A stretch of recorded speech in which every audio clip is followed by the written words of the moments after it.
We head down to Raleigh, North Carolina for our next team in our program Power Rankings Countdown, counting down teams from least likely to most likely to be able to compete for the national title in 2025. NC State comes in at number 52 overall in the country and the number 49 out of 67 Power Conference teams. For Regime Plus, Dave Doeren is on a bit of a hot seat. He does need to have a good season this year and certainly win 7 or 8 ball games. But they do return starting quarterback CJ Bailey, who they paid up to keep him in Raleigh. So you feel pretty good about what they have going right there.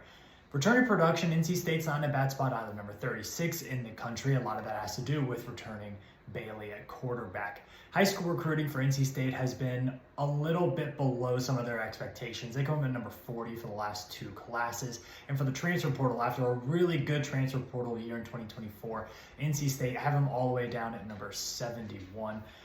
Losing Concepcion to Texas A&M was a really, really big loss.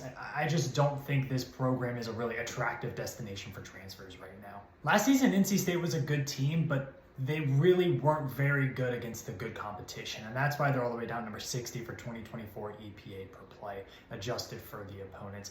I think they're a better team than how they play on the field. They do like to win dirty and with defense, but with Tim Beck leaving this program to go be the head coach at Marshall, there are some question marks about, is NC State going to be able to win in the same way that they have won in the previous years with Dave Doeren and with Tim Beck there as the defensive coordinator. They bring in DJ Elliott to be defensive coordinator. He's had a lot of stops both in the NFL and at the college ranks. He hasn't really stuck anywhere, though. This isn't a guy who's had wild success at any of his stops. So there are some question marks, and they don't really have as much talent as they had last year on the defensive side of the ball. The market has NC State coming in at number 51 for the country. I think that actually might be a little bit low. If CJ Bailey takes the step up that he's capable of, this is not a terrible schedule.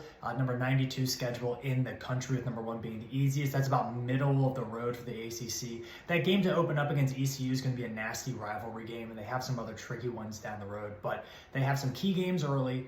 They can build some momentum.